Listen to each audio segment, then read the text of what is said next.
So, yes, Prabhu. So today we'll be discussing continuing the discussion of the first sloka of the first chapter of the first canto. So in the last class, we have seen already the first explanation, some extent. Dhimahi, the word Dhimahi meaning we have seen. And also Param Satyam. So the Param Satyam is also we have seen. So Param Satyam means ultimate, that means highest truth, the object which is existing in the all the times and all the places and in full extent. So that is nothing but the Parameshwara. So okay, the Satyam, Param Satyam, we have seen the meaning of Param Satyam as Parameshwara. Next, Janmadhyasya Yato Yataha. So this meaning also we have seen. Asya means material world. So Janmadi means creation, maintenance and destruction of this material world. Yataha means from whom the material world's creation and maintenance and destruction happens. So that is nothing but what? That is Param Satyam. To that Param Satyam, on that Param Satyam, let us all meditate. So like this, we should take the meaning. So when we have seen Janmadhyasya Yataha, so from there is a one question arised from the Purva Pakshi. Oh, you want to meditate on the Param Satyam and also which is the cause for the creation, maintenance and destruction of this material world. Then it can be a time. Like that. Purva Pakshi put objection. Then what Vasudev said? Vasudev is saying that not only this, so there is, so further the modifier is there. Further qualifier or modifier, you can say adjectives. So further modifier is given. What is that modifier? Anvayad itaraha cha. So anvayad itaraha cha. So from this, we are saying that, so the one which is the cause for the creation, maintenance and destruction of this material world is also what? Anvaya itaraha. That means it is having the anvaya relationship with the, so that cause is having the anvaya relationship with the material world, and material world is having the itaraha. That means is against the, so that cause. So that's why anvaya itaraha is establishing. Anvaya means itaraha means what? Vyatirekaha. Establishing the upadana karana. So that cause is further details are given about that cause. That is upadana karanam. And upadana karanam, then what about the, if it is only upadana karanam? So yeah, further chakara is there. From that chakara you can take the, it is also nimitta karanam. How can you take? Because this kind of provision is there in the Sanskrit. Chakara can be so taken as the further. That means one more object you can take from the chakara, not just simply a meaning of and. So that's why the cause for this material world is upadana karanam and also nimitta karanam. So this is the one of the explanation we have seen. And also we have given one more explanation about the anvaya itarascha. That means anvayascha itaraha. So that means anvaya means second time. What kind of meaning we are taking? Anvaya means in the second time we are taking pravesha, anupravesha, entering, and itaraha means separation. So that means at the time of the creation, it is getting separated from that, and at the time of the annihilation, that means material world, at the time of annihilation, it is entering into that cause, and at the time of the creation, it is getting separated from that cause. So that means this cause, which is cause for this material world, that is what? That is adhisthana karana. That is adhisthana karanam for this material world. This kind of explanation also you can give. After doing, there is one more explanation also is there, then but we are not discussing that. That's a simple 2 lines are there. So now, like this, we have seen explanation. After hearing this much, there is a one question. So especially first explanation on the Anvaya Itaraha, for the first explanation of Anvaya Itaraha, there is a question is coming. So what is that question? So can anyone remind us? Now we'll see. Everyone is seriously hearing. So what is that question arised? In the last class, I said that from there I will continue. Who will tell that? Please raise your hand. Yeah, Sudhanshu Prabhu, please. It is told that this nimitta karanam, like its rupa should get changed, because as per rule, like when we no, not nimitta karanam, it's Lord's rupa should get changed, like mud get changed for pot. But then it should be something. It is not. But we are saying that Lord's rupa is not getting changed. So how it is there? It should be prakriti. Yeah, some extent, yes. You tried, Prabhu. So Subhangi Mataji. Hare Krishna, Prabhuji, pranams. If you say that shape of the mud keeps changing into pot, so does this mean that Parameshwara also keeps changing his forms? But we know that Parameshwara has fixed form. So you agree that Parameshwara is the Nimitta Karana and Prakriti is the Upadana Karana. So like that he says. Yes, Mataji. 1 second.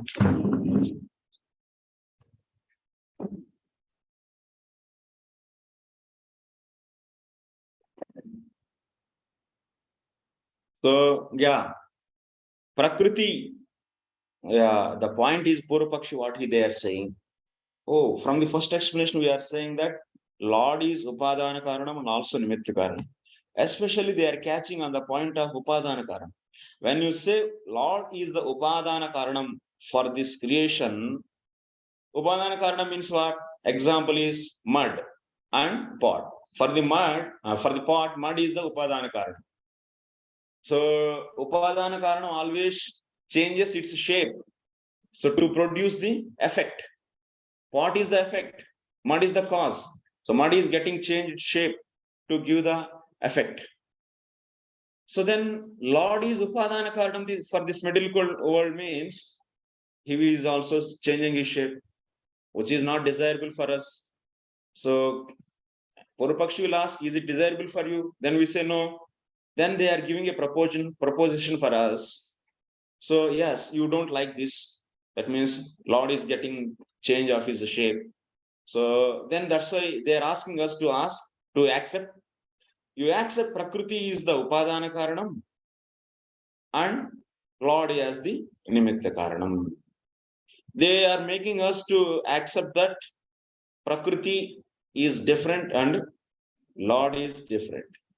So like that, two different causes. That means they are forcing us to accept Lord is not the Upadana Karanam and Nimitta Karanam simultaneously. So this kind of proposition they gave. So now we have to discuss from here. Okay, let us discuss from here.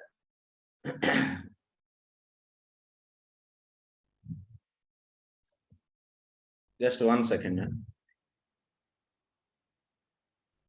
because all my files are closed actually. While restarting, where is it?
From here we'll continue. Nanu cha Parameshwarasya upadanatve vikaraha durvaraha tasmat prakrutireva upadanam Parameshwarastu nimittam iti uchyatam.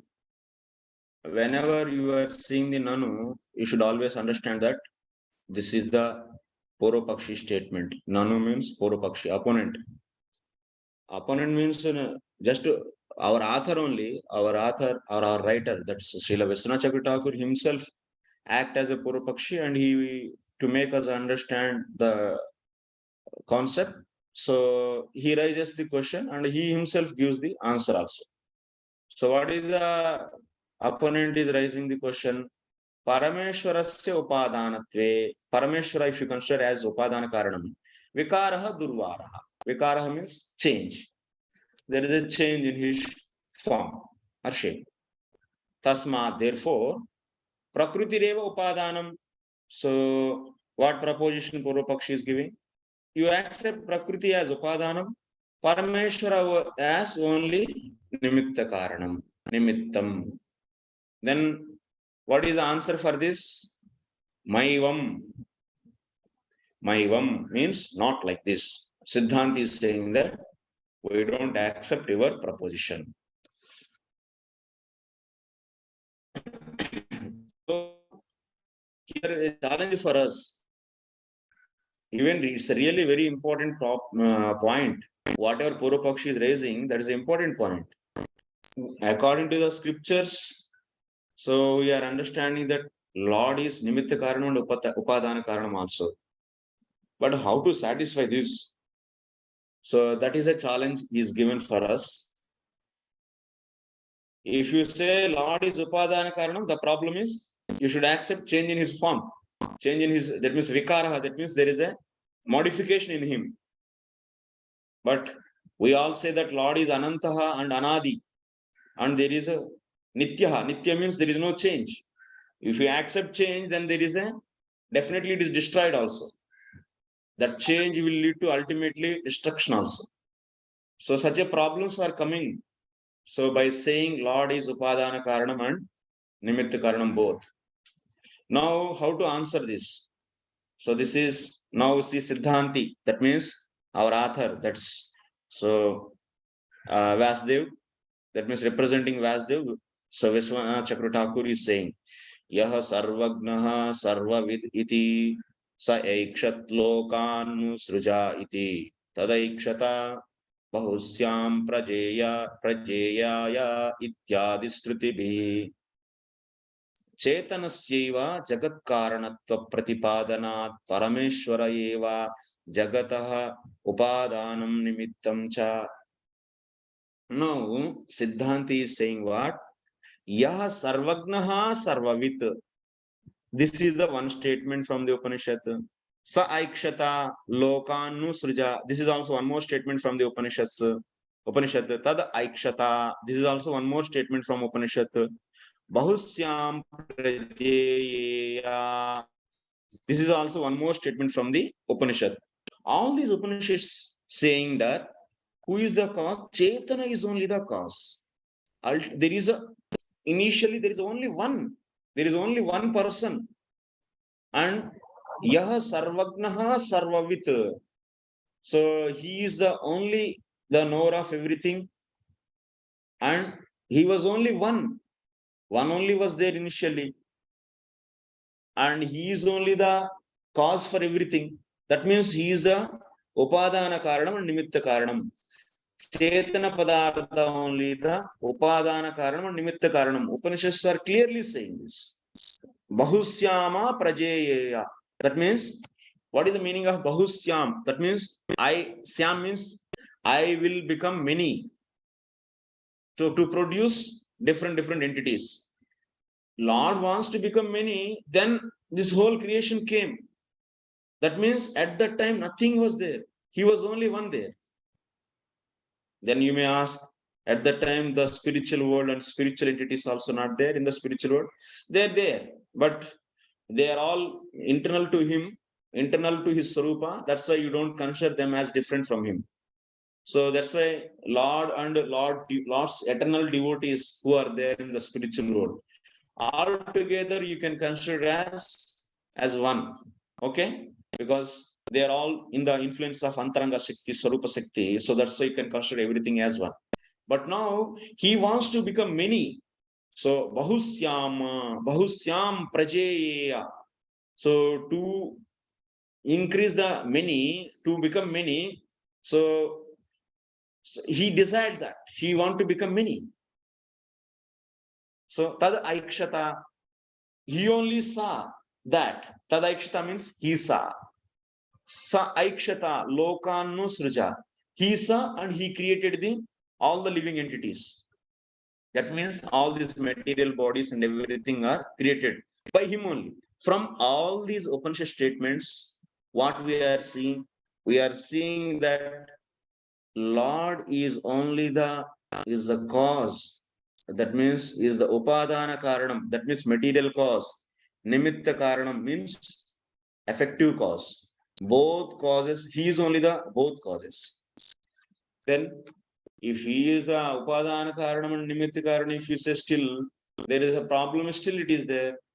That means so there you should accept the change in his form. Then what is the answer? Tatra prakrutehe tat shaktitvat shakti shaktimatoho abhedat. So that now the philosophy of achintya bheda bheda is coming into the picture. This prakriti is definitely the shakti of the Lord, and prakriti is the upadana karanam for the Lord. We also accept what Purva Pakshi is saying. Yes, prakriti is the upadana karanam for the Lord. But still you should establish your proposition from the Upanishads. Upanishads are saying that Ishvara is the upadana karanam, nimitta karanam. Then how to satisfy this? So to satisfy that, we are bringing the point of Veda philosophy. Prakriti is the upadana karanam, and that prakriti is being a Shakti of the Lord. It is not different from the Shaktiman.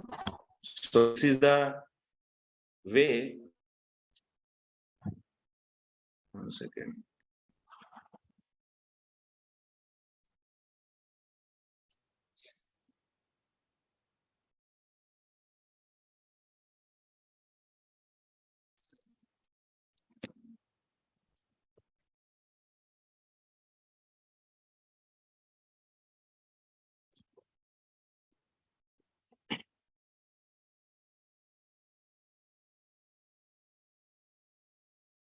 Ishvara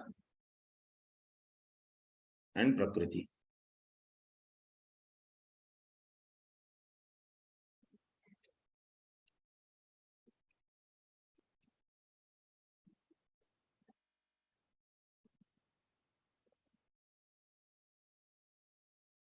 So what we are saying from the Upanishads, what is said? Ishvara is the upadana karanam and nimitta karanam. How it is satisfied? We are saying Prakriti is the upadana karanam and Ishvara is the So and this Prakriti is Shakti of the Lord. This Prakriti is the Shakti of the Lord, and Shakti is non-different from the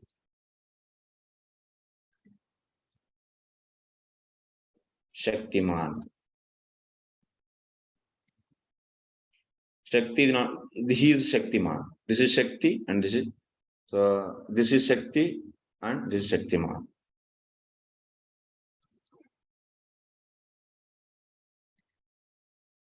This is Shakti. So what is Achintya Bheda philosophy?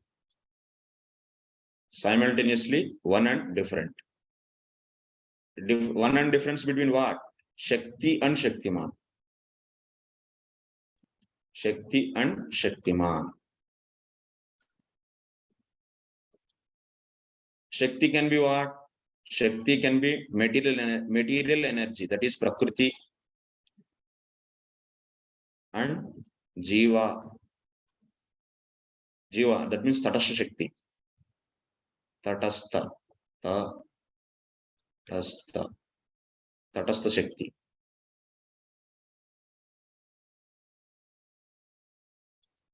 Prakriti is external potency, external. Or Shakti, potency or Shakti, you can say anything. External Shakti. And third one is what? So, Antaranga Shakti. That is the, Sarupa Shakti. Sarupa Shakti.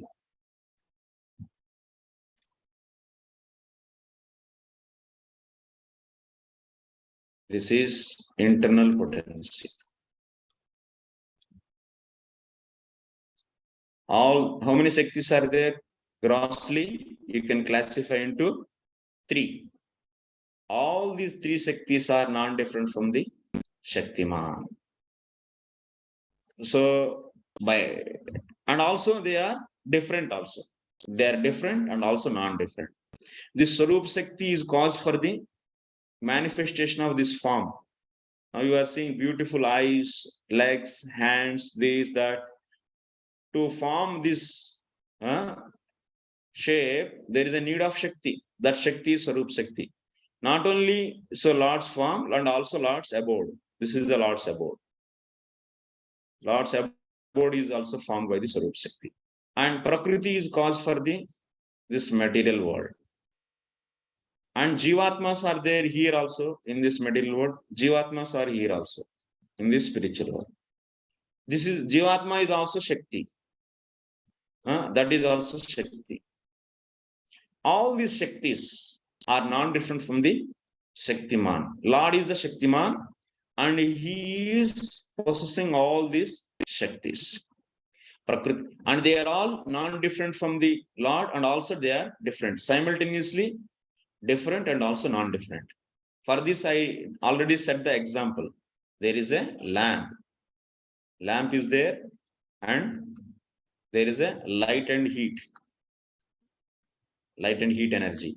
This is energy, Shakti, which is coming from this source. That is a lamp, Shaktiman. Lamp is Shaktiman of light and heat energy. So this light and heat is also different from the lamp and also it is non-different. How it is different? So this is the lamp, but you are seeing the light and heat here also. That's a Shakti is seen different from the lamp. And also this light and heat, if you take out this lamp, can you see light and heat here? No. So that's why they are non-different from the lamp also. So this is a simple way to understand the difference and non-difference between the Shakti and Shaktiman. So by this provision, so ultimately what we are saying, yes, my dear, so Purvapakshi, opponent, Prakriti is the Upadana Karanam, and that Prakriti is non-different from the Shaktiman, and so that Lord is ultimately Upadana Karanam. So this is the basic our Gaudiya Vaishnava philosophy. This is the Achintya Bheda Bheda. That means this difference and non-difference, if you want to try to figure it out, if you want to express this difference in an equation, that equation is not possible. That is inconceivable. The difference between the Lord and the Shakti and Shaktiman, and also the non-difference between the Shakti and Shaktiman cannot be expressed. Achintya Bheda Bheda means what? Bheda and Abheda. Difference and non-difference. Bheda means difference. Abheda means non-difference. These two are, so Bheda and Abheda cannot be expressed actually, cannot be logically understood. Inconceivable. Inconceivable means they cannot be so expressed through a logic. They cannot be expressed through a logic. you cannot make a logical expression for this difference and these two differences. Like you see, there is a pen is there and there is a pencil is there.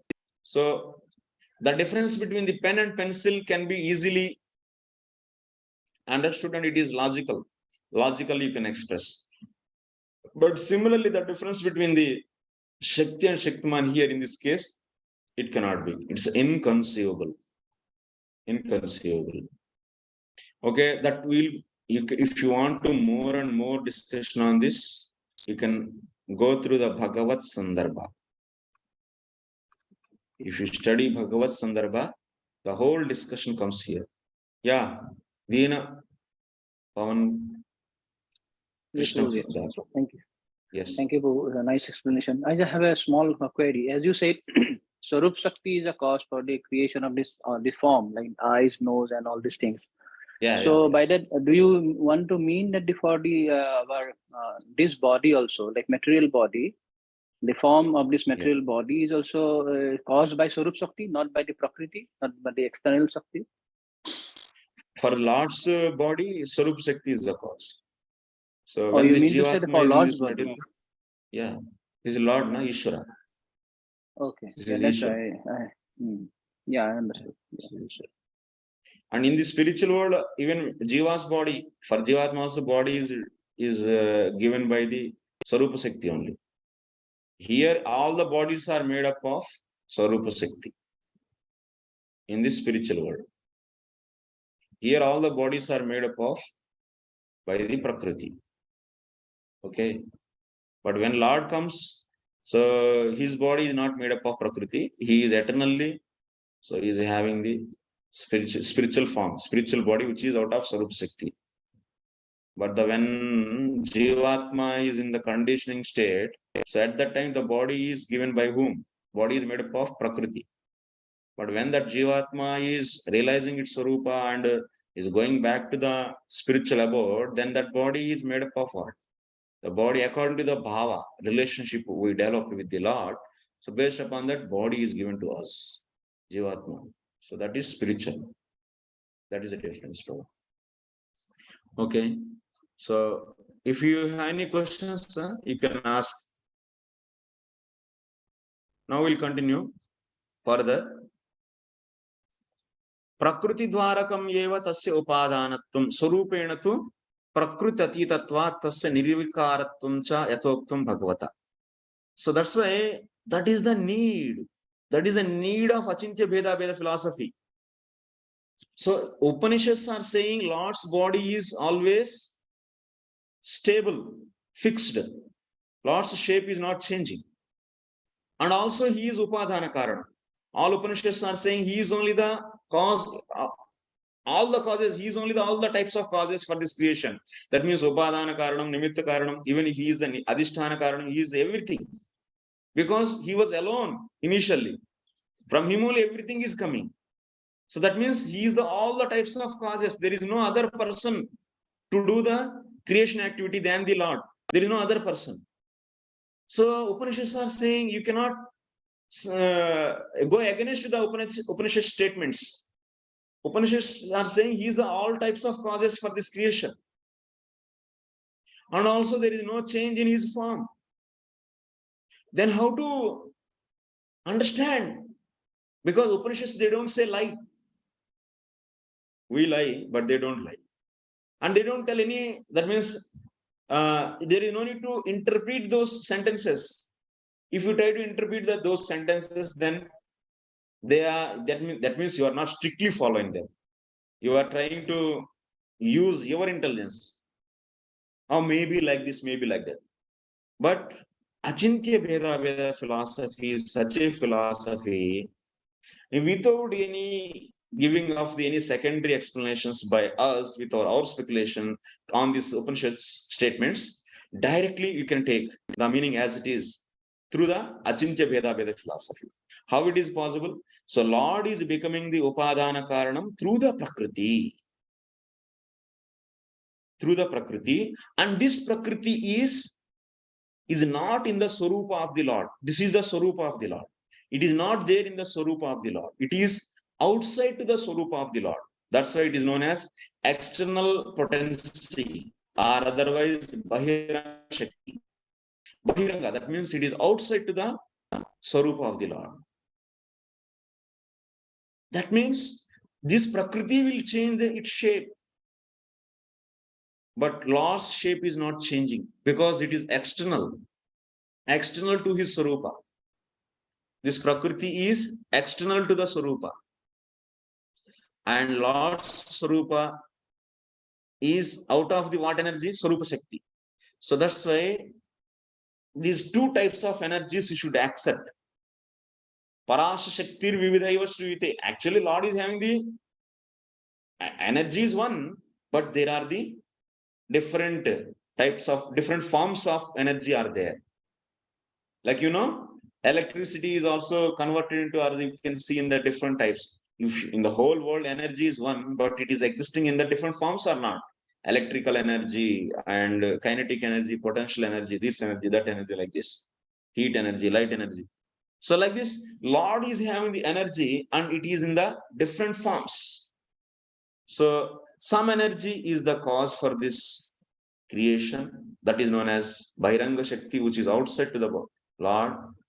And some energy is there, which is the cause for this form of the Lord. And some energy is there, that is the cause for this living entities. Ultimately, everything is energy. And energy is not different from the energetic. This is the philosophy. So next,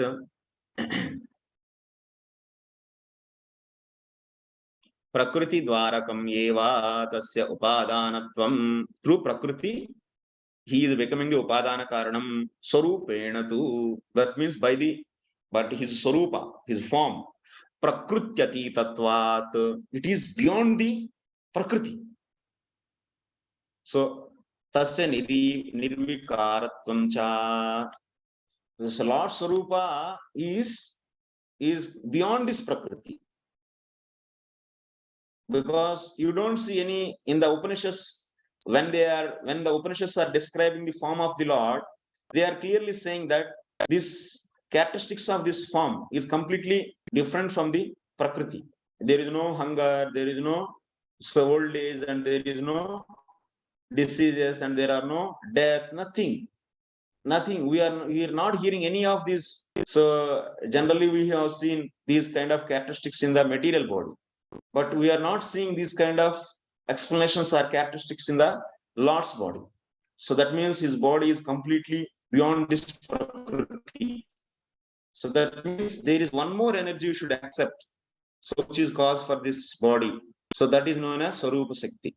So that's why the philosophy Achintya Bheda is given by whom? Is given by the Chaitanya Mahaprabhu. So which is helping you to understand the Upanishad statements.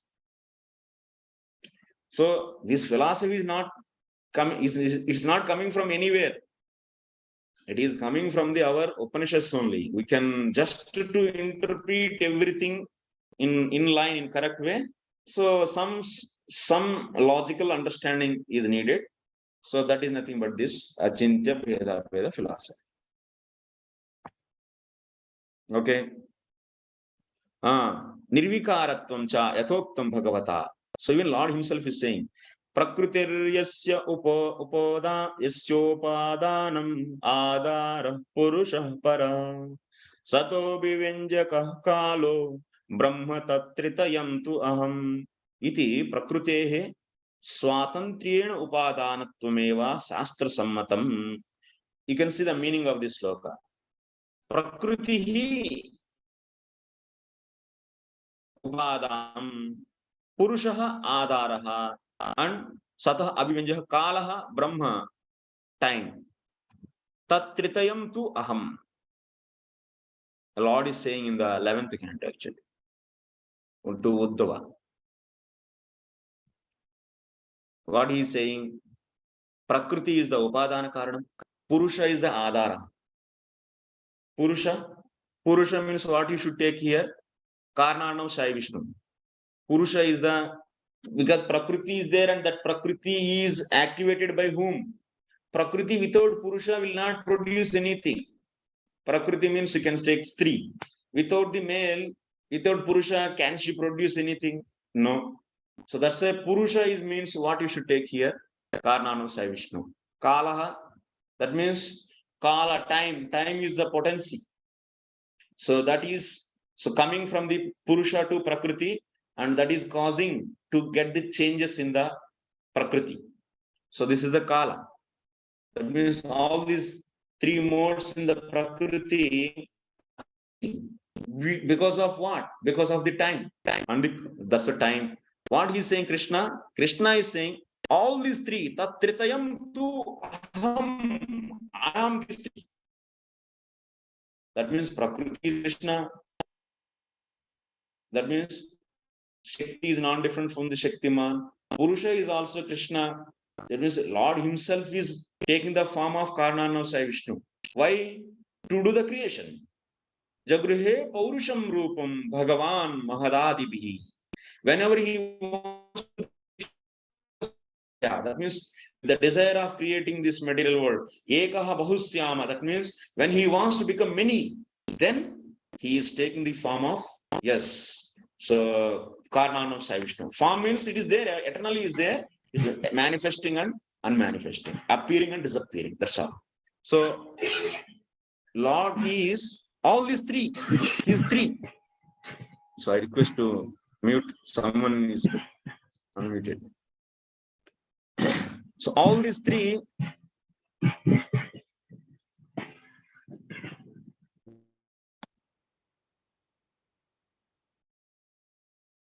All these three are not different from the Lord. And here Prakriti is only the Upadana Karanam.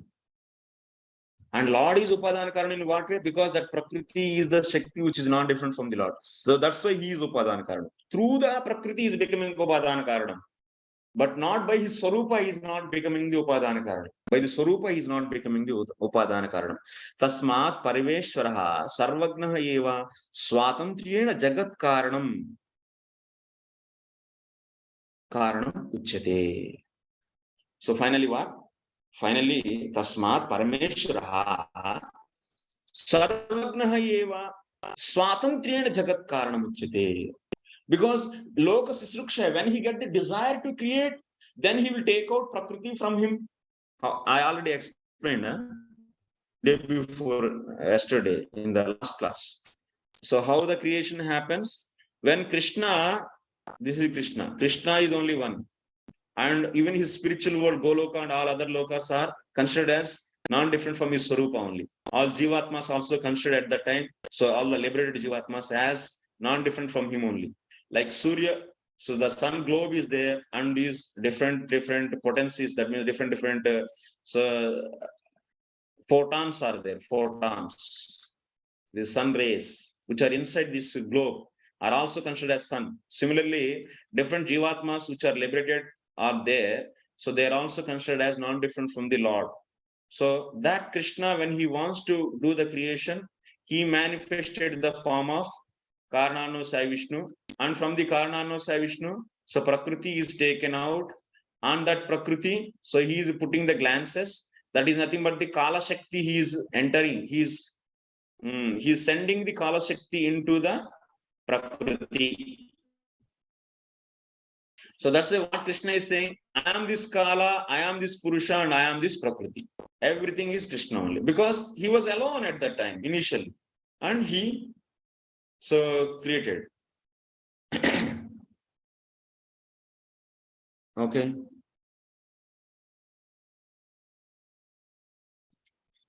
What is the some devotees might be thinking, why this much is philosophy? Philosophy will help you to get the more and more faith. Philosophy, the Srishti Leela is also very important. This is also Leela of the Lord. One should go through very thoroughly and understand in detail. That will help to get the proper faith. Next, that's why ultimately what? Tasmat Parameshwaraha Sarvagnaha Eva Swatantrena Jagat Karanam. So Krishna is only the independent cause for this, all the creation. He is independent cause. Independent cause means what? This is one more thing. Swatantrena Karanam means, independent cause means nobody is making him as a cause. There is no other person. So who is making him cause? Like you see, potter is there. Potter. And pot is there. This is a pot. So potter is the cause for the pot. What kind of cause? Now tell me what kind of cause, potter? Who will tell you? Nimitta karanam. Nimitta karanam. Potter is the nimitta karanam. So potter is the independent cause for this pot. Tell me. Archana Bhakti Mata, yes. No, Prabhuji, he's not independent cause. Why? Because he's also created by Prakriti. Huh? I said because he's also created by Prakriti, no? He's not independent like Krishna. Yeah, he is not independent like Krishna because his father is the cause for him. Yes.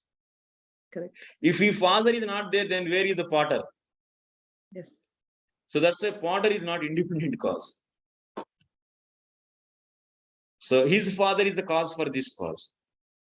Like this, if you keep on checking, his father, and after running this a long distance, then he will be getting the one ultimate father.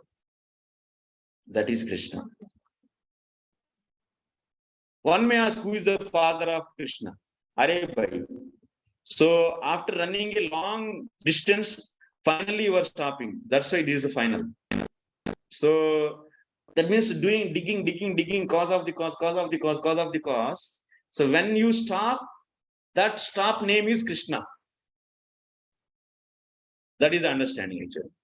Sudura Dhavana Anantaram. Sudura Dhavana means after digging. So definitely you should stop somewhere.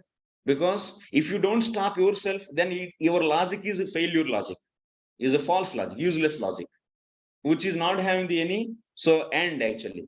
In C programming also, if you always rotating in a closed loop, if program is not coming out and it is only is circulating in this loop, then there is no use of that kind of program. So any thought which is not having any end, final, so it is keep on going, and there is no end, then that kind of proposition is useless proposition. So definitely any logical person will accept the one final stop actually. So what is that final stop?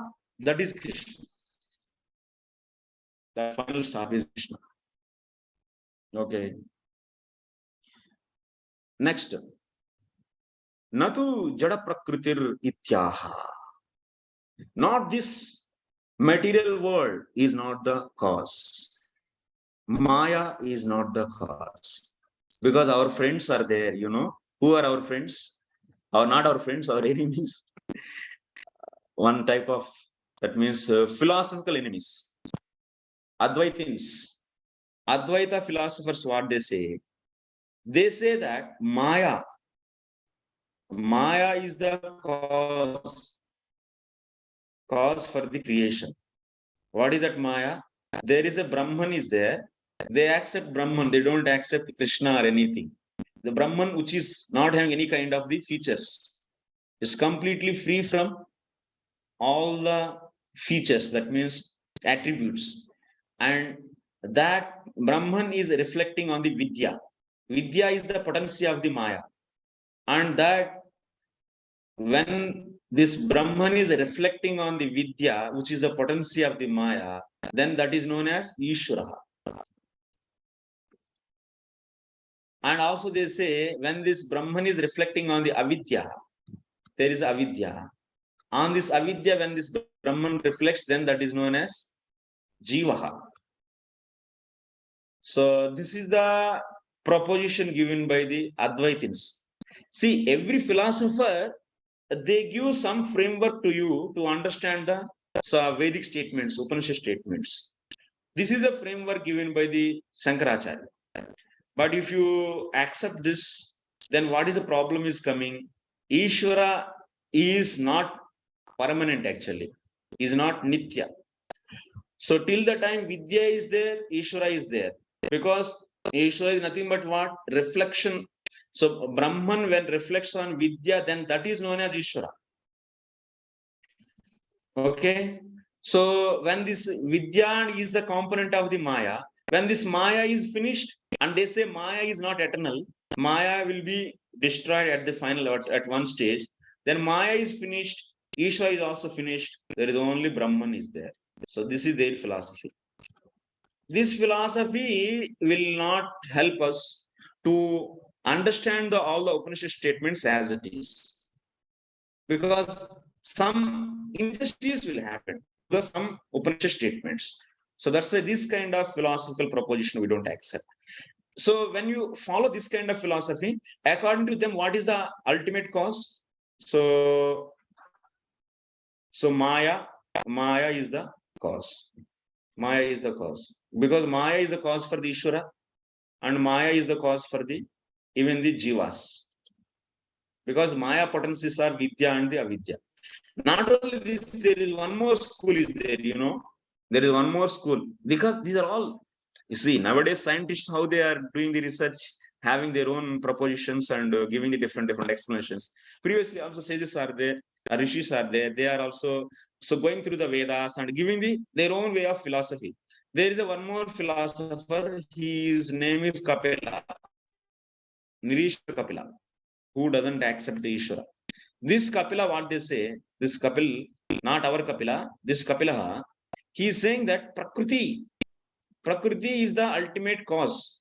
And Purusha also they accept. They don't accept any Ishvara. Their philosophy is very different than even Mayavadis, even the Advaitins. So they say there is only two components. One is Purusha and another is Prakriti. And this Prakriti is the cause for everything. And this Purusha is just a layman, is an inactive personality. This is an inactive entity, according to them, Purusha. They don't give any powers to the Purusha, according to their explanation. They say that Purusha is just a Chetana Padartha, being, that means Prakriti in association with this Purusha. So Prakriti only is doing everything. Prakriti only doing everything. That means Prakriti is the cause for all the different Ishvara forms, Jivas, everything is because of this Prakriti only. This is also one more philosophy. I am not going in detail of this. If you want to understand this, then Sankhya Tattva Kaumudi is there. There is one book. You can study that and you can get. Because to understand Bhagavatam, so, and also the Purva Pakshi statement. So now, Viśwanātha Chakravartī, what he is saying, what he is saying, Natu Jada Prakriti Ityaha. He is saying that Prakriti is not the independent cause for this material creation. He's saying this is the intention. Why he's saying there should be some opponent who is thinking that Prakriti is the independent cause for this material creation. So to refute him, so he is putting this statement. So that's what Prabhupada writes in the first canto, in the first sloka, in the commentary, in the purport. So to sit on the Vyasasana, one should study all the Shad Darshanas. Why? To sit on Vyasasana and deliver this Bhagavatam class, one should know all 6 darshanas, because understanding 6 darshanas will help us to explain the sloka in a detailed way, to understand very deeply and thoroughly. Okay, anyway, so because it is the beginning of our learning, we can go through many different subjects in the due course of the time. So let us continue our discussion. So Prakriti is not the independent cause, but Ishvara is only the independent cause. Okay.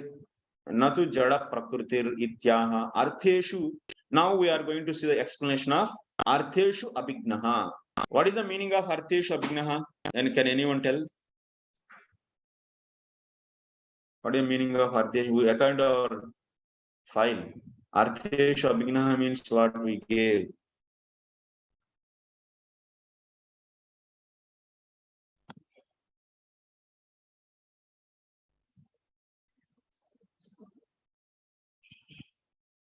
Yeah. Yes, Prabhu. So Ramakrishna Prabhu is asking to present the different philosophies, thoughts. Like the 100, more than 100 thoughts are there. Advaitin Siddhanta Lesha Sangraha is one of the book. Is a compilation of all the Advaitin thoughts. Advaitins also, that means Advaitavadis, they have more than 100 different opinions among their school also. Shankaracharya gave the commentary on the Vedanta Sutras. After that, so his followers try to fill some loopholes in that philosophy given by the Shankaracharya. So that's why they proposed various other philosophies, just other explanations. Otherwise, you can say they gave the different explanations on the Shankaracharya, which is contradicting to the another follower of the Shankaracharya. So like this, how many are there? More than 100 explanations you can see in the Advaita philosophy also. So the book where it is compiled in the Siddhanta Lesha Sangraha. The book name is Siddhanta Lesha Sangraha. There it is compiled. All these different opinions. Then how do, so it's a big, it's a vast subject actually. Like, we have so many subjects in the modern science. So even the thought of this modern scientists to advance this material world, so-called advancement. So they are using their brain. So whatever they are using, compared to that hundreds and 100 times, more than 100. So many hundreds of times greater actually. The acharyas, previously our acharyas and our Indian polemics, if you see, the usage of the brain capacity and the different logical explanations and different types of philosophies and arguments and defeating and refuting and defending. So if you see these literatures, so much, so the mental caliber, if you see, so much was used actually by our previous rishis. So nowadays we study the engineering and so these different calculus and physics. So there the usage of our intellectual capacity is nothing actually. If you see the previous acharyas, their capacity. So anyway, so now we'll come to our discussion. What is that? Artheshu abhignaha means? That means what is the meaning I gave actually for Artheshu abhignaha? Nobody is following. Prabhu, it is renowned among created and non-created beings. So Artheshu abhignaha means it is the one which is renowned or which is famous among the created and non-created. Artheshu means asrujya vastu matreshu. That means created and non-created. So some objects are created, like what are the examples for the created objects? Like the pot, mat, by the example house. Many objects we are seeing in your mobile, laptop, these are all created. Asrujya maneshu means, asrujya vastu means non-created. What are those? So example, Jivatma. Example is Lord. These are all non-created objects. Among all these, who is renowned, who is famous? So that means, as they were saying, Artheshu abhignaha, that means the one who is famous among created and non-created, to him I am, on him I am, we all meditate. On him we all meditate, like that he's saying. So that's the Artheshu abhignaha you should take. So why it is given here? A very important role is there here. So Artheshu abhignaha, next, anena, this word Artheshu abhignaha is telling the meaning of Brahma Sutra. Ikshiter na shabdam. Ikshiter na shabdam. This Brahma Sutra meaning is expressed by the Artheshu abhignaha. How? What is the now onwards what we should focus? So Janmadhyasya to Anvayad hoga. It's over. Now our target is what? From here onwards, we are focusing on Artheshu abhignaha. We are trying to understand the meaning of Artheshu abhignaha. What is the first and foremost statement? The meaning of the Artheshu abhignaha means, so that is the one which is famous among all the created and non-created objects. So this is the meaning. English meaning. This Artheshu Abhignaha is expressing the meaning of Brahma Sutra. We all say in our classes, all the classes. What do we say? Srimad Bhagavatam is the natural commentary on the Brahma Sutras. Yes or no? Yes, Srimad Bhagavatam is a natural commentary on all the Brahma Sutras. Okay, fine, very good. But how? How to show that? So that's why you can see here, Viśwanātha Thākura is saying, Artheshu Abhignaha is the meaning of Brahma Sutra. What is that Brahma Sutra? Ikshiter na Shabdam. Okay? Now we have to discuss on this. How Artheshu Abhignaha is the meaning of Ikshiter na Shabdam. This is the discussion now. First of all, what is the meaning of, first try to understand the basic meaning. Ikshitehe na ashabdam. What is the, so now you, Brahma Sutra you are taking. First try to see the meaning of the Brahma Sutra. Then you can understand Artheshu Abhignaha can be the meaning of this Brahma Sutra. So, Ikshitehe na ashabdam. This is the breaking of this sentence. Okay, I will write. Ikshitehe na ashabdam. Ikshitehe, one word, na is one more word, ashabdam is one more word. Like these three words are there. So this is the Brahma Sutra. What is the number? 1.1.4. 1.1.5.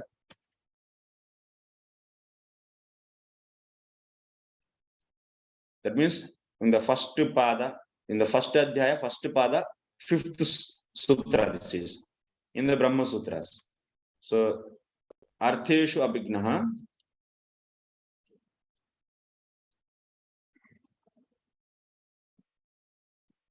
So this is the meaning of this sutra. This is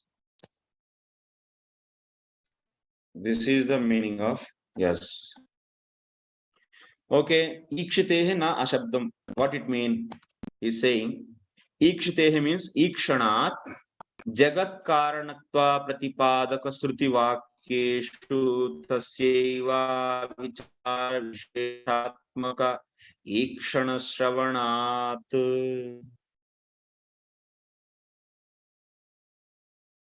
Okay, Ikshitehe Ikshanat Jagat Karanatva Pratipadaka Sruti Vakyeshu Tasyaiva Vichara Visheshatmaka Ikshana Shravanat. This is the sentence you should understand. What is the meaning of this? You should focus, a little bit focus.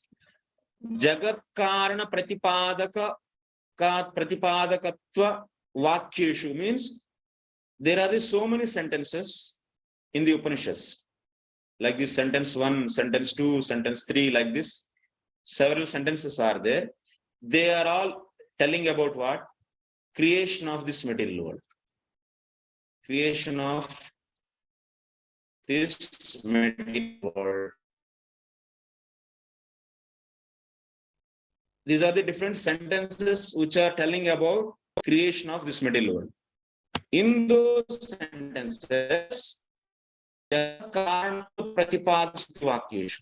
so these sentences are telling about what? The cause for the creation, Cause for the creation. All these sentences are telling about the cause for the creation of this material world. In these sentences, what we are hearing from these sentences, what we are hearing, Tasyaiva, that means Parameshwara Seva, that means Supreme Lord, Parameshwara, Tasyaiva, Vichara Visheshatmaka Ikshana. That means Parameshwara is having the glance, is putting the glance, or he is seeing. Parameshwara is seeing. are glancing. Parameshwara is glancing, which is very special glancing. Not like our glancing, which is very special glancing, which should be discussed. So that glance is the cause for this material creation. So where we are hearing, so Parameshwara's very special glance is the cause for this creation through these statements, which are describing about the cause for the material creation. Okay? All these sentences are telling about whom? Parameshwara's special glance. So that's why Ikshitehe means glancing. Ikshitehe means glancing. That means the sutra meaning we are trying to find. Here Ikshana word is there. Ikshitehe means Ikshana. Ikshana is connected to whom? Ikshana is connected to the statements which are telling about the cause of the material creation. We don't see the Ikshana in other place in the Upanishads. Now you might be all confused. Just I'm coming back once again to make all of you comfortable to understand this.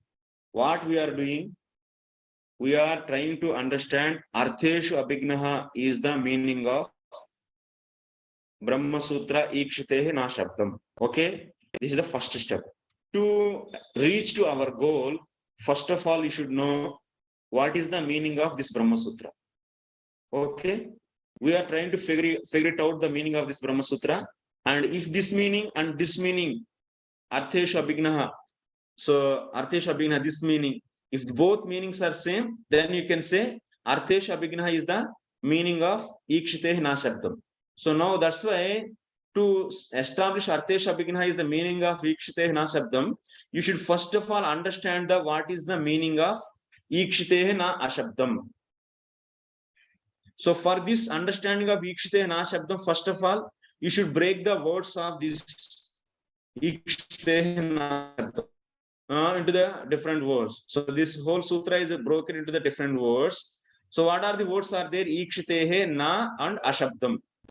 So all Brahma Sutras are there for what purpose? All the Brahma Sutras are there to explain the Upanishads. Already I said this in the doubts clearing class. So Ikshitehe Na Shabdam. So here the word Ikshana is there in this sutra. Brahma Sutra Ikshana word is there. So what is the connection with this Ikshana word with the Upanishads? This thought you should get. Why the Vedavyas is writing the word Ikshana in this sutra? What is the purpose? What it is indicating? So that's why to understand Vedanta Sutras, one should at least memorize all the Upanishads. One should know the basic meaning of the Upanishads. So that he can relate this, that means Brahma Sutras with the Upanishads.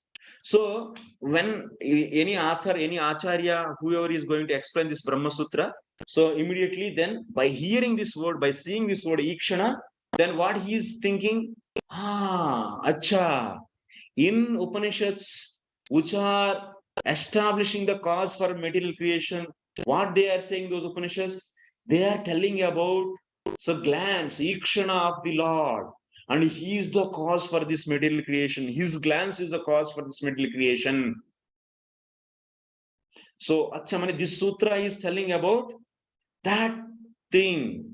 We should understand that Ishvara's glance is the cause for this material creation. Ikshitehe means is a hetu. That means, so that glance is not an ordinary glance. And that is the cause for the material creation. And that's why here sutra is compiled. So like this, you should connect yourself with the Upanishads. So where the Ikshana word came. So that's why what is the explanation of this Ikshitehe Na Shabdam? So the explanation goes like this.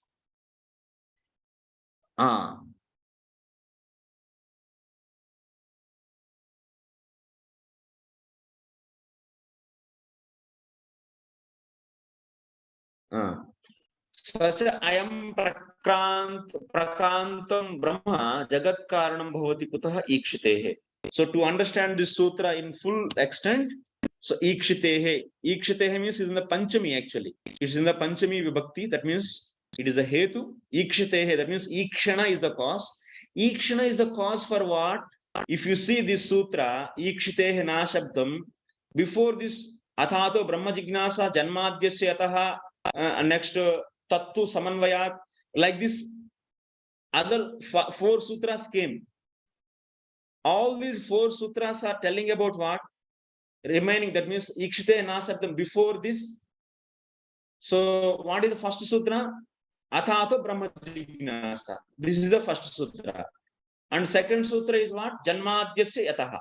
In first sutra, what Vyasadeva said? Vyasadeva is saying that one should meditate, one should inquire about Brahman, he said. And what is that Brahman, he said? That Brahman is cause for the Janmadyasya yataha. That is the cause for the creation, maintenance, and destruction of this material world.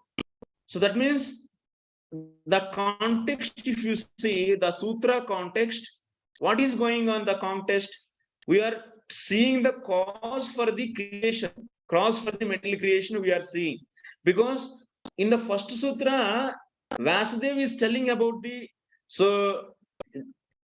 telling about inquiring. He is asking us to inquire on the Brahman. And what is that Brahman he is saying? Then if you may get doubt, what is that Brahman? Then he is saying, this Brahman is the cause for the creation, and so on, so he is selling. So that means discussion is going about what? Discussion is going about the Brahman actually. Brahman is being discussed in the previous sutras, previous 4 sutras. And that Brahman, and we are trying to understand the characteristics of the Brahman. So that Brahman is explained their cause for the creation. That Brahman, Janmadyasya yataha, is already said. That means Brahman is the cause for the creation, maintenance, and destruction. Why this is the cause for creation? Because ikshatehe, because of ikshana, because of glancing. Why we should accept Brahman as the cause of material creation? Hetu is given. In the sutra, hetu is given. What is that hetu? Ikshana, ikshatehe. Oh. Okay. Ikshana. So that's the thing you can see here. I am prakantam Brahma. Brahman is the cause for the material creation.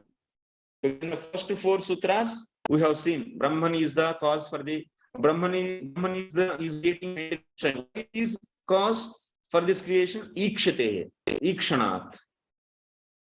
Jagat karanatva. So jagat karanatva pratipadaka smriti vakyesha tasyeva vichāra visheshatmaka ikshana shravanat.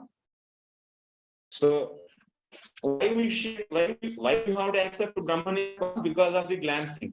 Where we are hearing Brahman is glancing, reading, we hear that in the Upanishad statements. Shruti Vakyas means Upanishad statements. So finally, Ataha, finally what is said? Brahma, what is said in the other part of that sutra? What is said in the part of the sutra? Na ashabdam. Na ashabdam means ashabdam na bhavati. Kintu sabda pramanakam eva. Kintu sabda pramanakam eva. This Brahman can be described by the Shabda Pramana. What Advaitins they say? Advaitins they say Vedas are also not eternal. The Vaishnavas, Vedas are eternal. But according to the Advaitins, Vedas are also not eternal. And Vedas are not described by the Brahman. Brahman cannot be the object of the object of Shabda Pramana. Brahman cannot be the object. That means the Brahman cannot be described by the Shabda. You know, very difficult people actually. So, according to the Vedas, also finished at some time.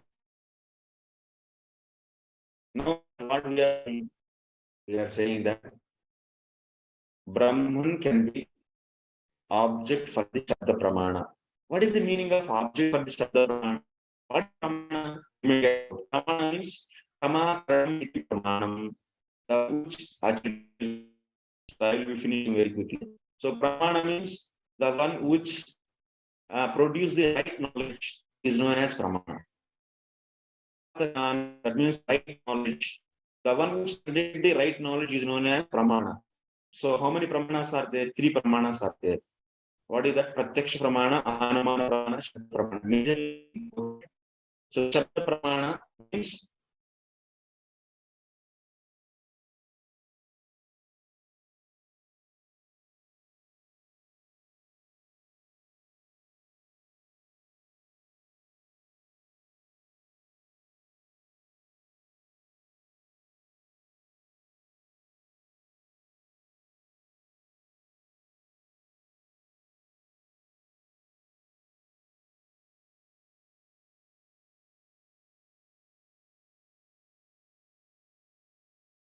okay.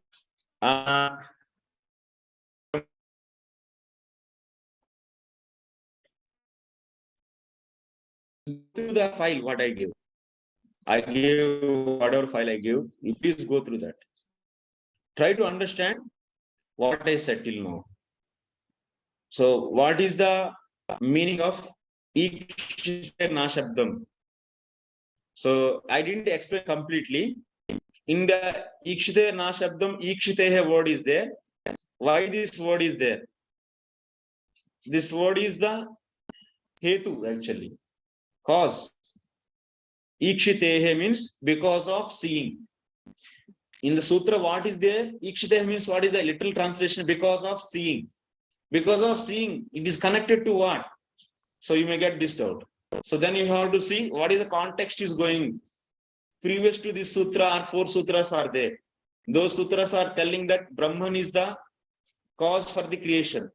Why Brahman is accepted as the cause for creation? That is said in the sutra. Because of seeing. That means Brahman is seeing, that's why he is becoming the cause for the creation. So where it is said? It is said in the Upanishads. Upanishads are Tadaikshata is Tadaikshata means he saw. Then creation came. So that's why Ikshitehe is connecting with what? He is telling that so Brahman is the cause for the material cause because of glancing. This much we have seen. Then in this sutra, there is one more word is there. Na Ashabdam. What is the Na Ashabdam? We'll discuss tomorrow. We'll discuss tomorrow. Because, yeah, it will be very heavy actually. Because you have to, today itself you are coming to many things, coming across to the many things. First of all, Vedanta Sutras you are coming across. Next, Upanishad statements. And also next, so these different Nyaya terms. So everything may be fuzzle you. Just try to learn chunk by chunk. And I think actually I will give only one explanation on this sloka. So 5 are there. If 5 explanations I give, it will take so many years. It will take a lot of time. So I will be giving the only one explanation and I will go to the next sloka and like that. Because after the first sloka, it will be very easy actually. The whole commentary will be very easy. But in the first sloka, a lot of technical things are coming. So that's why it is taking time. So be patient and we'll go through like that. Okay, any questions or any doubts till now? Ram Krishna Prabhu. Hare Krishna Prabhuji, Pranams. Pranam Prabhu. Prabhuji, first of all, let me thank you for taking such wonderful effort to try to give us this great science. At the same time, since we are not, at least myself, I am not able to keep at pace the way how these different statements are connected. We have taken the point of Viśwanātha Cakravartī Thākura to begin the explanation in terms of establishing how the Lord is the cause of all the causes. And to explain that, we are talking about the Siddhanta Pakshi and the Purva Pakshi's case. and therefore we are building up the argument for establishing these facts. And in this connection, the Purva Pakshi's representation is also done by Viśwanātha Cakravartī Thākura, taking the extracts from the different arguments by both the Advaitins as well as the statements from the Upanishads. Since we are not very familiar to these statements, so you are trying to also give us a little bit of an insights into the same. But then to assimilate all of these things is a task for us, for certainly, because we are not familiar with either the Upanishad statements or the Brahma Sutra statements. So it would be very kind of you, like if you can make a kind of a, for this particular argument, wherein he wants to prove how he is the Sarva Karana Karana, you can try to probably help us in stating that which are the arguments in the Upanishads which Viśwanātha Cakravartī is taking in, and which are the Advaitins from the same Upanishad statements that are being refuted or being presented differently, and how Viśwanātha Cakravartī Thākura is actually complementing these statements to prove his argument. So thereby, those statements can be understood in relation with each other. If that exercise could be done, because I'm not capable of doing that exercise on my own, maybe other students are there who are well learned. If they can assist you and help you, could be possible that to help you within your time. Or else maybe we can request you to put some effort on that direction, because it's a very important verse and a very important explanation as you are referred to. So that's my humble request. Yeah. Okay, Prabhu. So today, what we discussed, can anyone start? That means just another 5 minutes I'll take. If someone wants to leave, they can leave. If they want to continue, they can continue. So just I am revising the class actually. So one by one I will go. So how much you people understood, let us check actually. So that anyone is missing anywhere, so let us, so they can fill their gaps actually. So today we started from where? Subhangi Mata, you start.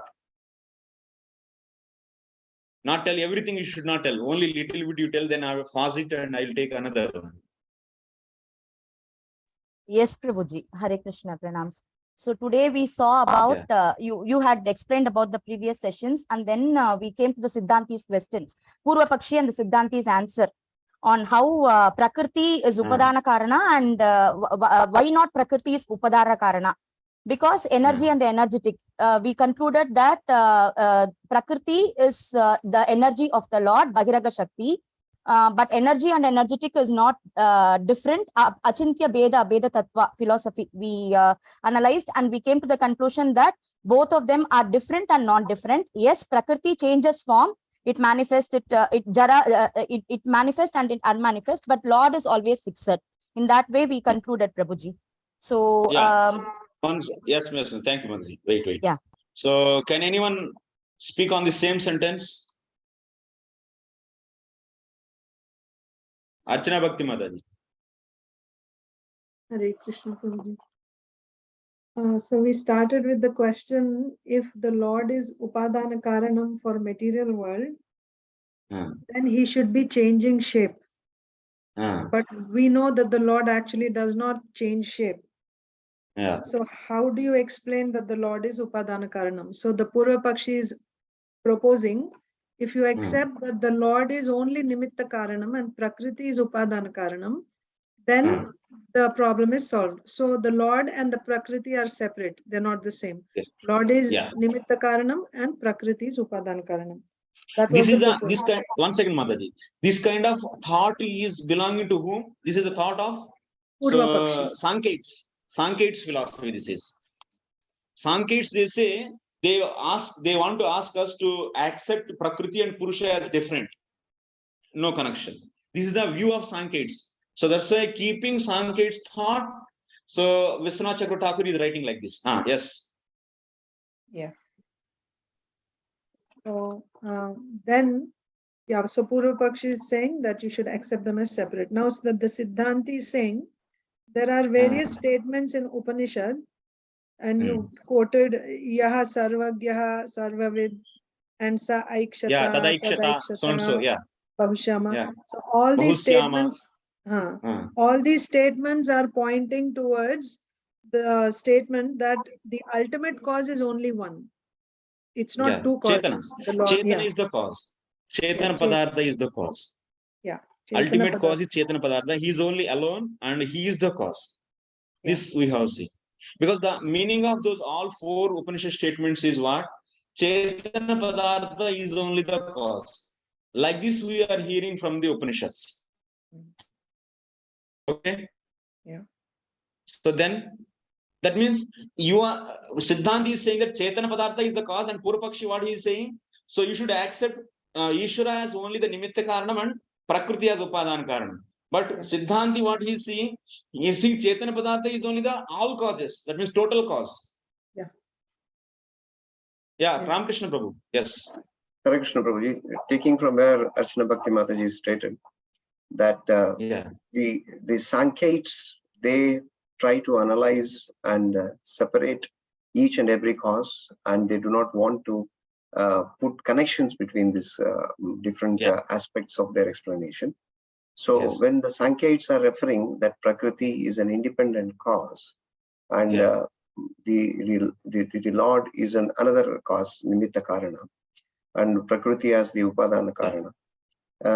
When they're doing this kind of a separation, as you are trying to explain on this point, the perspective that is required to be understood, which is being refuted by Srila Viśwanātha Cakravartī Thākura, is that actually there is a connection, but the connection is not properly understood by the Sankhates. And so you are building it up that this Prakriti is actually part of the energy of the Lord, and it is not independently existing. Yes. So that perspective. Sankhates philosophy is Prakriti is the independent cause. That is their view. So now Viśwanātha Thakur is establishing Prakriti is independently cause only for being Upadana Karanam. It is through for Upadana Karanam it is independent. But for overall creation, it is not independent cause.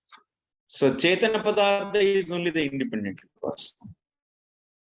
In this connection, Prabhu, when we say Padartha means material.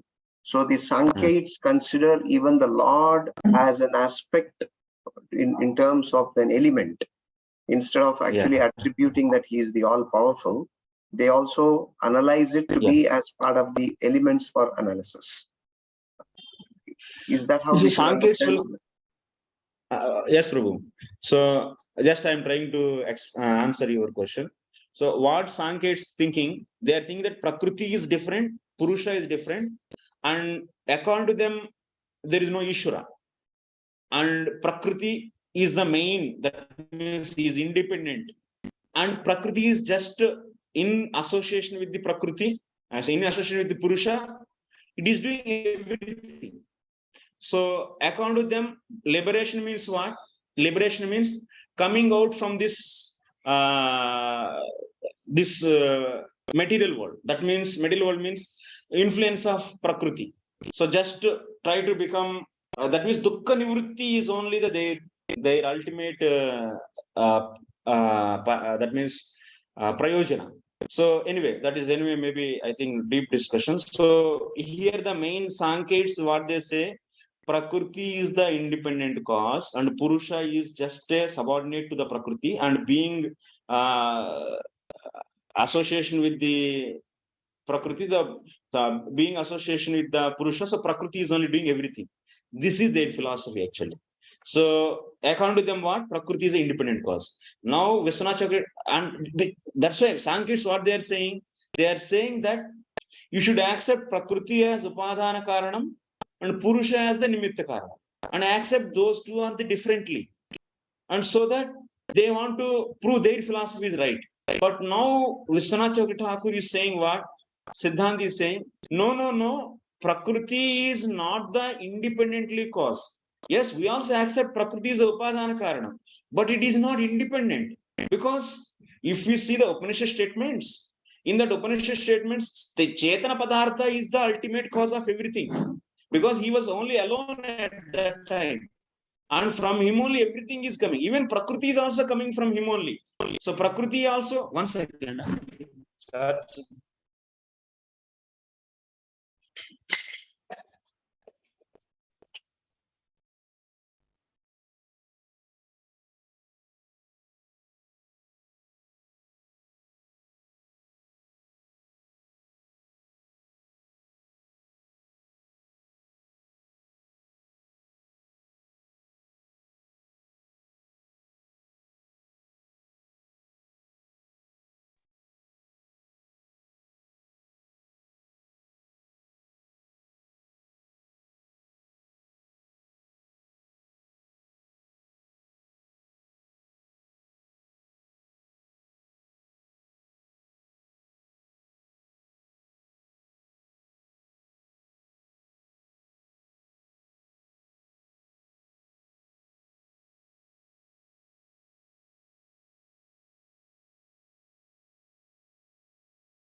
Now the Siddhanti point is, the Siddhanti, what he is saying, yeah, Upanishads are saying Chetana Padartha is the ultimate cause. Yaha Sarvagnaha, and also so and so, Tadaikshata, so Ekaha Bahusyama, Prajayeya, all these statements are establishing Purusha. Purusha is the, that means Chetana Padartha. Not simply Purusha, but Chetana Padartha is the ultimate cause. So then how to, still we have difficulty. What is the difficulty? If you say Chetana Padartha is the ultimate cause, then your Chetana Padartha is nothing but your Ishvara, and your Ishvara is becoming Upadana Karana. Then how you will, so still that means you are going to accept the change in his form.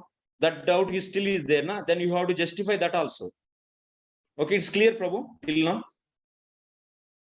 Yes, Prabhu. I mean, the logical arguments, what the Sankhites are presenting about analysis, and Viśwanātha Cakravartī Thākura taking the reference from the Upanishads to refute or establish his statement. So far, this is clear. Yes, so, in this connection, now that Viśwanātha Cakravartī Thākura is actually taking some comments from the Sankhites and some comments from the Advaitins, and then he is trying to refute on both the sides, as well as establishing from the Upanishads the aspect of the Tattva, which is the Achintya Veda Veda Tattva, the highest. Therefore, he is trying to come back to the point of saying that why the Supreme Lord is the cause, the ultimate cause of all causes and the ultimate cause.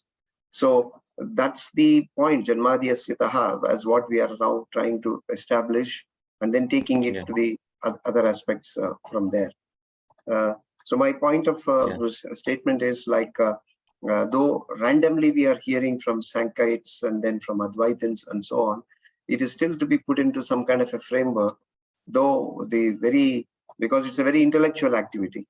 When we read the commentary from Viśwanātha Cakravartī Thākura, when he says iti Bhagavata or iti from the Upadesha, I mean from the Upanishad, or that kind of a statement means this is for the intellectuals who have already done with it. As how you said, if someone has to understand the commentary, he should have actually done with that. Since we are not even begun, so we find it very difficult to actually assimilate these statements.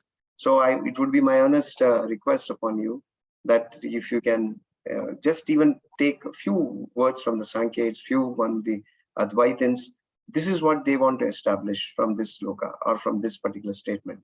And Viśwanātha Cakravartī Thākura is trying to kind of refute it and establish the ultimate.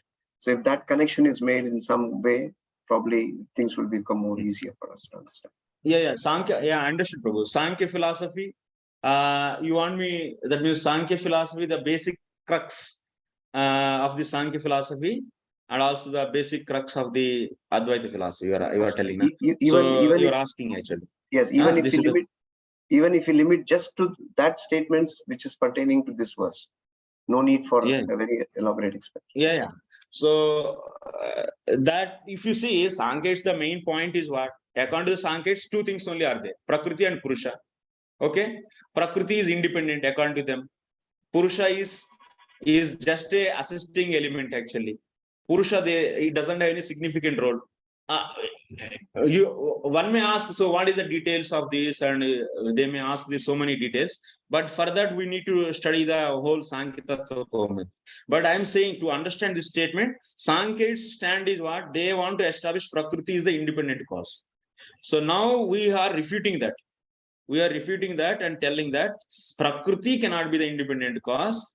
So because what is the proof we are giving? We are telling that Upanishads, they are clearly mentioning that Chetana Padartha is the ultimate cause of everything. You're understanding, Prabhu? So that's why, so Upanishad statements are there, then how you can say Prakriti is the independent cause? So no, that is not at all acceptable. And we are quoting that Upanishad statements also. So Yaha Sarvagnaha Tadaikshata and so and so. So Bahusyama Prajeya. So these are the different statements. So by these statements, we are clearly seeing that Chetana Padartha is the independent cause. Is the independent cause. So this is the done, Prabhu, till here. So till here, any questions? So Purushottam Prabhu? Prabhuji, Hare Krishna, Dandat Pranam. Yes, we are refuting the Sankaites or Advaitavadis by quoting Upanishads. And they also quote from Upanishads saying, Brahmanekam Dvitiya Nasti. That is also a statement from Upanishads. And they will come with the argument, no, your statement is false, my statement is great.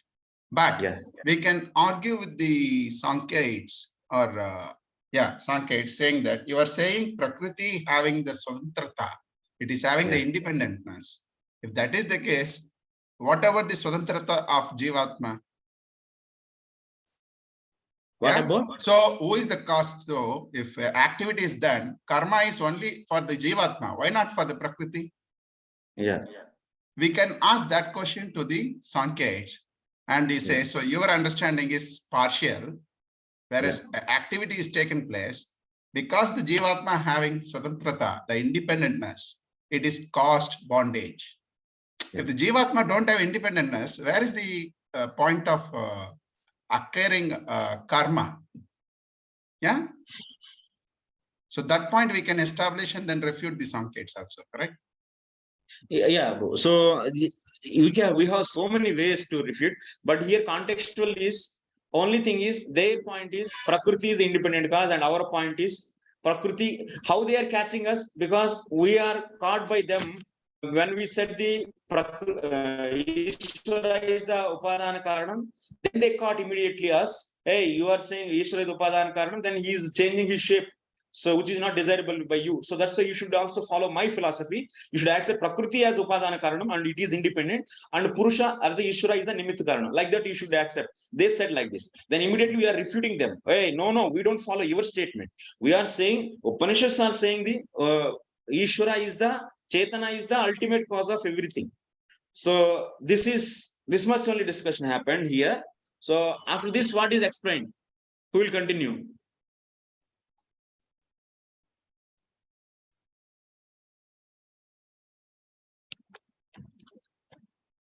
So please continue from here. Archana Bhakti Mataji. Yes, Prabhuji. So the problem was still that the Lord is his changing shape. He should change shape if you accept the Lord as the Upadana Karanam. So then we came with the Achintya Bheda philosophy. So the Upanishads are saying that the Lord is Upadana and Nimitta Karanam. Yes? Yes. Yeah. And Prakriti is Upadana Karanam, and Prakriti is the Shakti of the Lord. Yes. Being Shakti, Prakriti is non-different from the Lord. Shakti and Shaktiman are non-different. How? We gave the example of the lamp, and you also said the Lord has different types of Shaktis, Antaranga Shakti, Bahiranga Shakti, and Tatastha Shakti. So all these Shaktis are simultaneously non-different and also different from the Lord. So we gave the example of the lamp. Lamp has heat and light as its energies. So how heat and light is different from the Lord? Because, I'm sorry, from lamp. Heat and light are energies. So they are different from the lamp. But at the same time, if you remove the lamp, then there is no heat and light. That means they're also not different from the lamp. So this is the Achintya Bheda philosophy.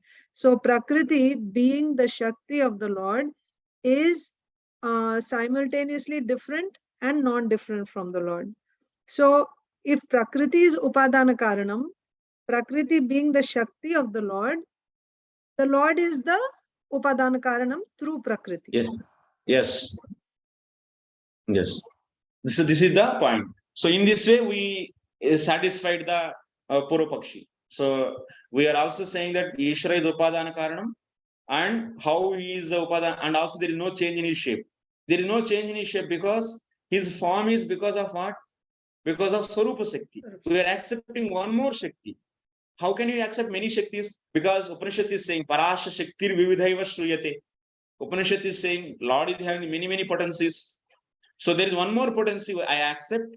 So which is cause for this Swarupa, and that is eternally, that means that Swarupa is fixed, is not changing. So this is done. So then after this, so that means what we are saying, the Nirvikaratvam, that means not changing in the form, is also maintained, and also Ishvara is accepted as Upadana Karanam by accepting Prakriti, which is the Shakti and non-different from the Lord. So like this, Achintya Bheda philosophy is helping us to understand everything in a right way. So Purupakshi, now there is no chance for them to argue or to put finger on us.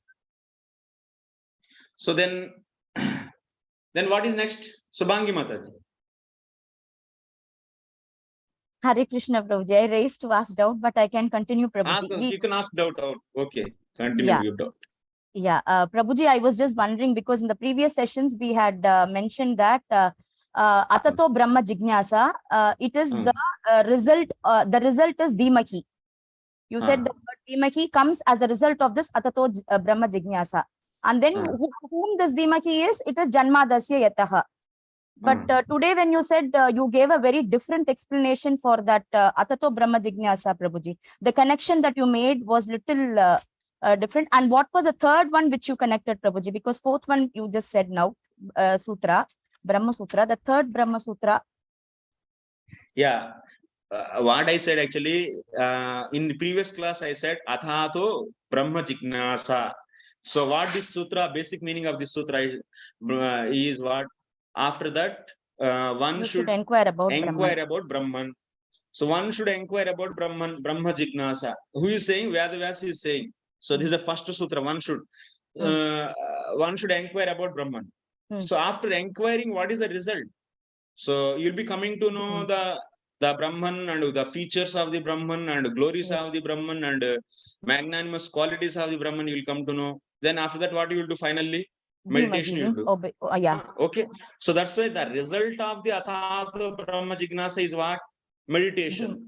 So that means what? Dhimahi word in this first sloka, Dhimahi word is nothing but what? The result of the first sutra, first Brahma Sutra. Yes. Okay? This is clear? Yes, yeah.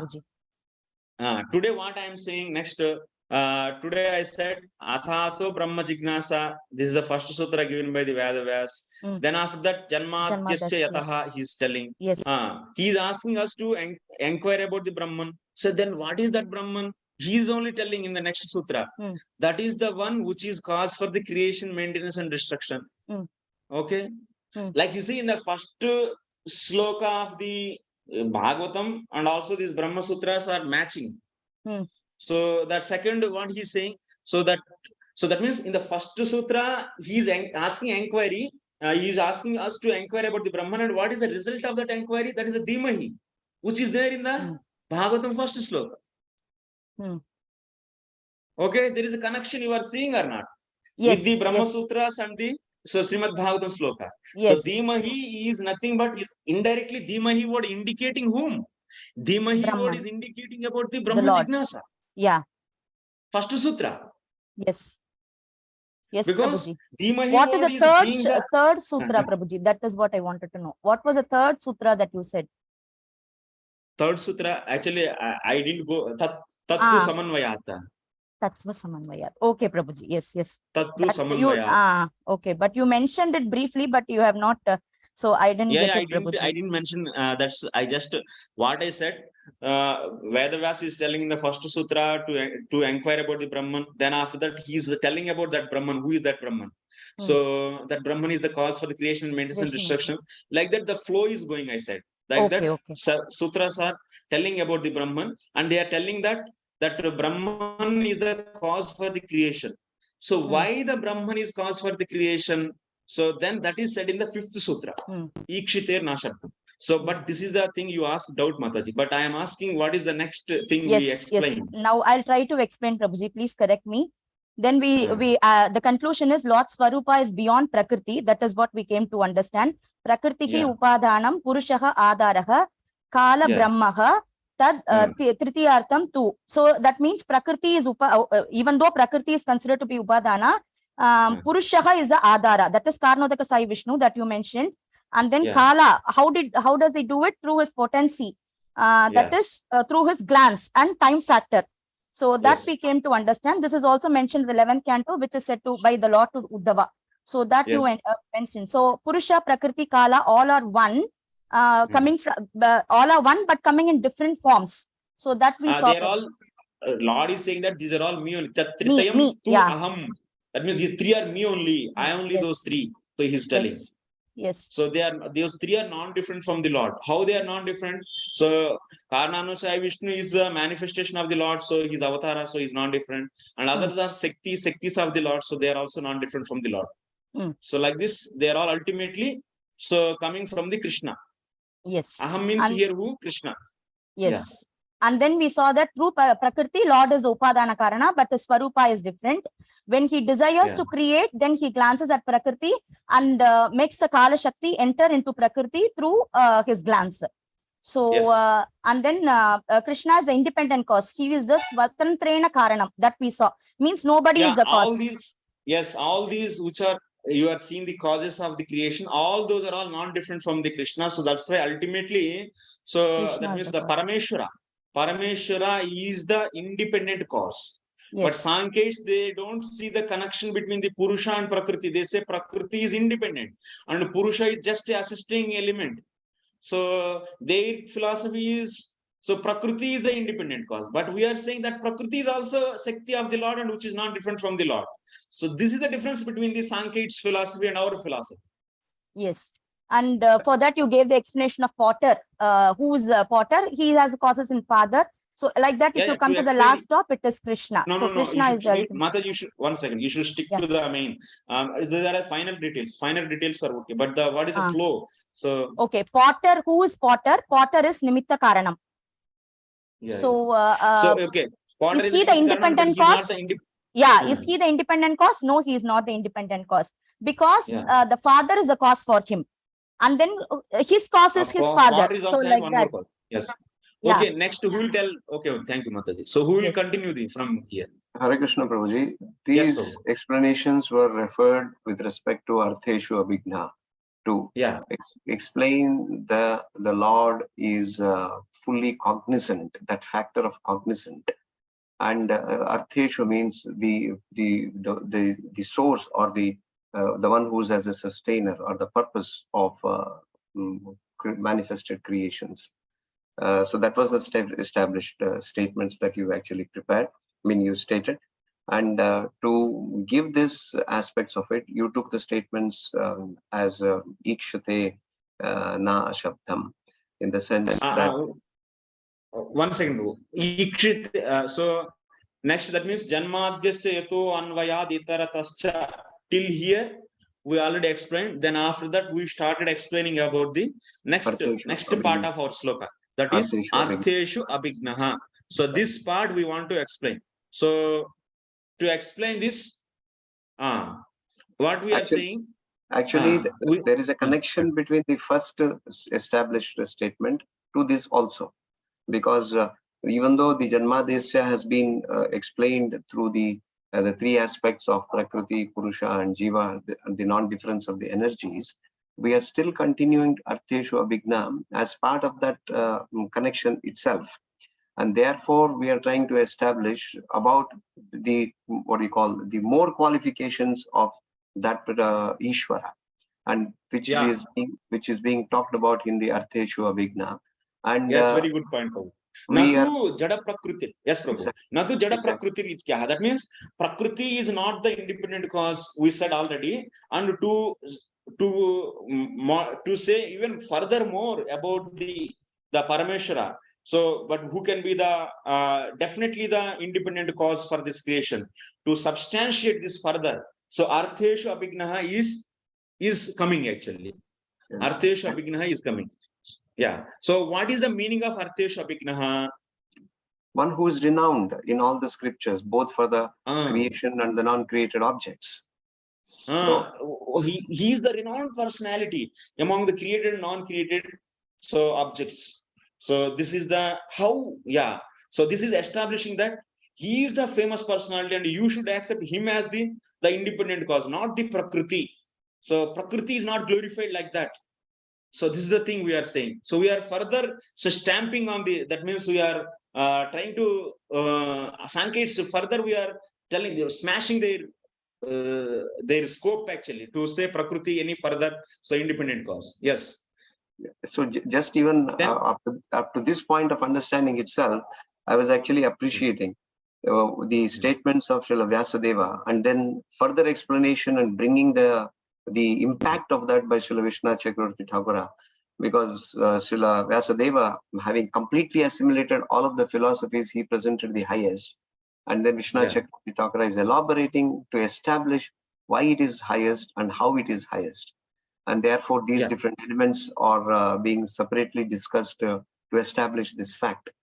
So since the Upanishads statements give us that Ikshatehi na Shabdam, which refers saying that not that the glance cannot be explained, but it is wait.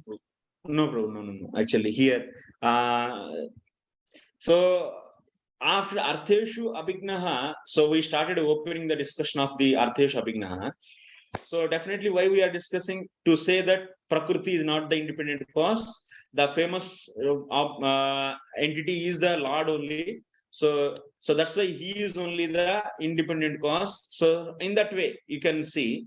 So what is the Artheshu Abhignaha? So we said that, so that we are saying that this Artheshu Abhignaha is the meaning of, we are just saying what first and foremost, Artheshu Abhignaha is the meaning of Ikshiter na Shabdam. This is a Brahma Sutra. Okay, like this, Prabhu. Topic should go like this actually. So Artheshu Abhignaha is the meaning of Ikshiter na Shabdam.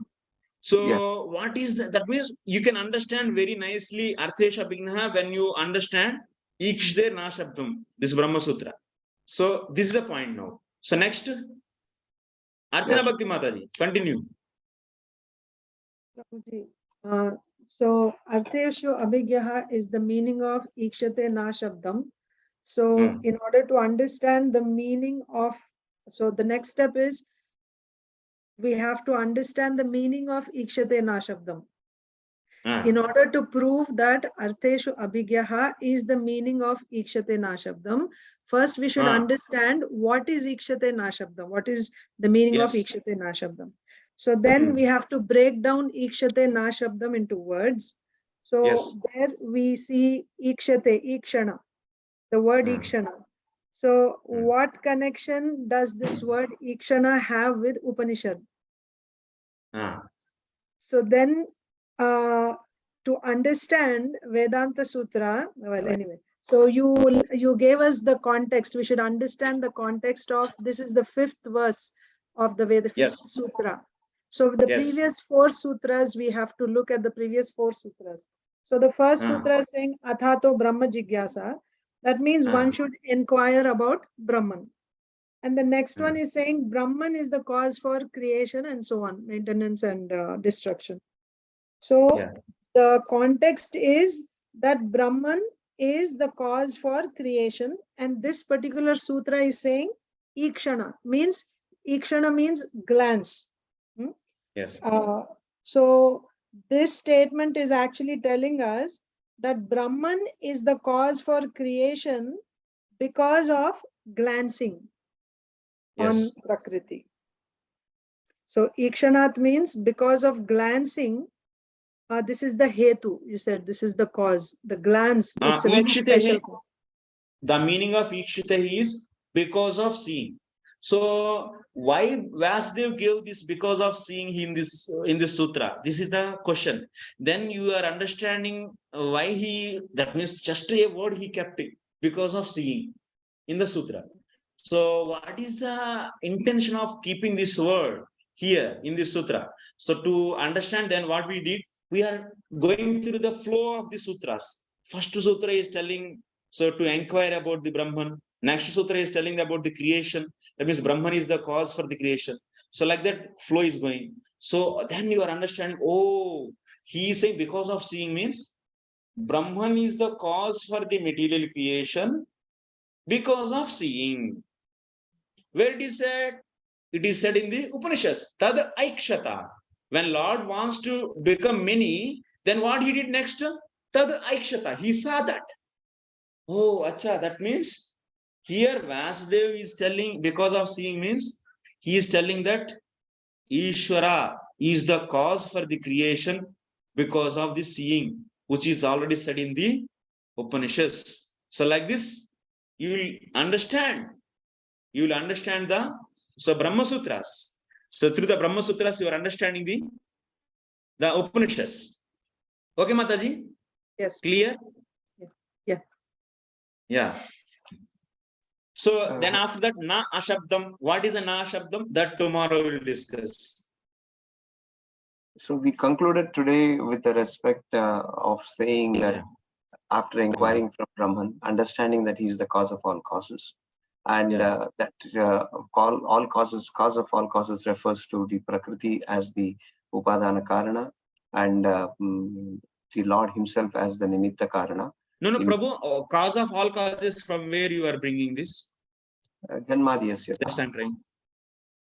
Janmadhyasya is not saying that cause of all causes. Janmadhyasya is saying that he is the creator, maintainer, and destroyer of this material creation.